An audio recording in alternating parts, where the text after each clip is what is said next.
Indonesia dikenal sebagai negara kepulauan yang memiliki beragam suku, agama, ras, dan bahasa, serta budaya. Kekayaan budaya ini tidak terlepas dari faktor sejarah bangsa Indonesia dari masa ke masa.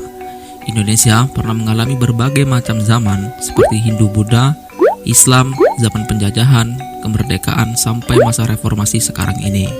Setiap zaman membawa pengaruh tersendiri bagi pertumbuhan dan perkembangan kebudayaan di Nusantara.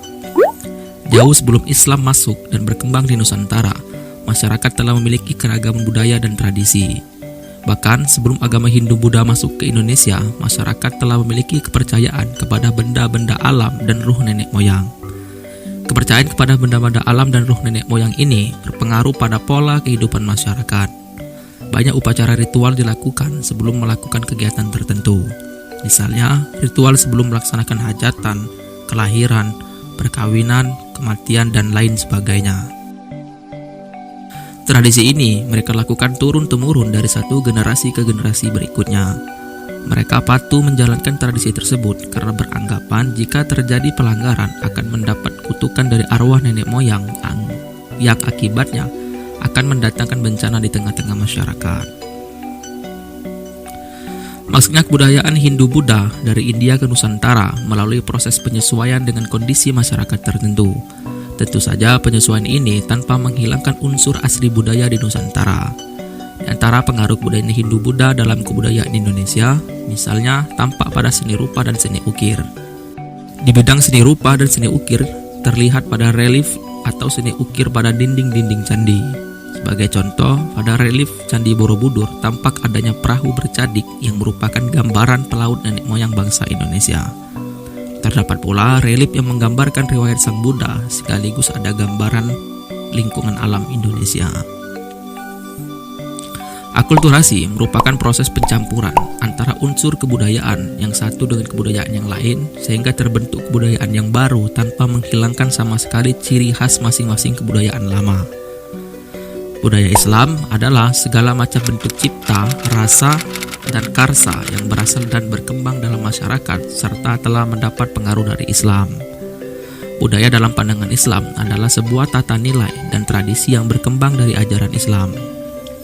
Tata nilai tersebut merupakan hasil penerjemahan dari pokok-pokok ajaran Al-Quran dan hadis dalam kehidupan nyata.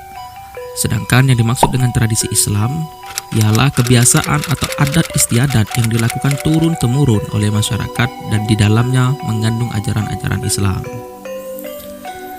Islam sesungguhnya membuka diri terhadap budaya-budaya dari luar Islam. Islam mempersilahkan siapapun untuk berpendapat, mengemukakan ide dan gagasan, ataupun menciptakan budaya-budaya tertentu. Asalkan sesuai prinsip-prinsip sebagai berikut. Yang pertama, tidak melanggar ketentuan hukum halal haram. Yang kedua, mendatangkan nasihat atau kebaikan dan tidak menimbulkan mafsadat atau kerusakan.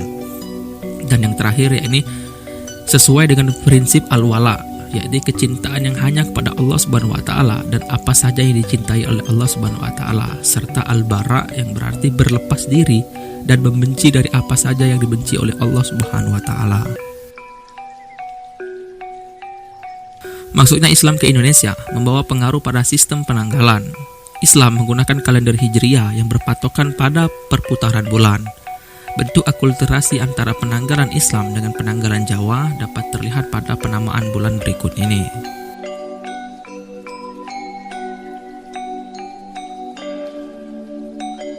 Wujud akulturasi terlihat dalam bangunan masjid kuno, yaitu dilihat dari bentuk bangunan, menara, dan letak masjid. Kebanyakan bentuk bangunan masjid di Indonesia, terutama di Jawa, berbentuk seperti pendopo yang berbentuk bujur sangkar. Selain itu, atap masjid berbentuk tumpang. Bentuk tumpang ini merupakan akulturasi dengan Hindu, di mana pura milik orang Hindu berbentuk tumpang. Seni ukir yang dimaksud adalah seni ukir hias atau hiasan masjid, bangunan makam di bagian jirat, nisan, cungkup, dan tiang cungkup. Seni ukir hias ini antara lain berupa dedaunan, motif bunga, bukit-bukit karang, panorama alam, dan ukiran kaligrafi. Kaligrafi adalah seni menulis indah dengan merangkaikan huruf-huruf Arab atau ayat suci Al-Quran, hadis, asma Allah, salawat maupun kata-kata hikmah sesuai dengan bentuk yang diinginkan. Di beberapa daerah di Indonesia terdapat bentuk-bentuk tarian yang berkaitan dengan bacaan sholawat. Misalnya pada seni rebana diikuti dengan tarian zipin. Tarian zipin biasa dipentaskan pada upacara atau perayaan tertentu, misalnya khitanan, pernikahan, dan peringatan hari besar Islam lainnya. Kebudayaan Islam kita juga mengenal seni musik berupa rebana, hadroh, qasidah, nasyid, dan gambus yang melantunkan lagu-lagu dengan syair Islami. Hadroh adalah salah satu jenis alat musik yang bernafaskan Islam.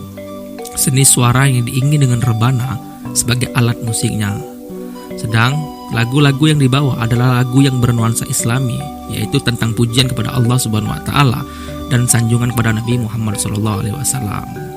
Sedangkan qasidah artinya suatu jenis seni suara yang menampilkan nasihat-nasihat keislaman.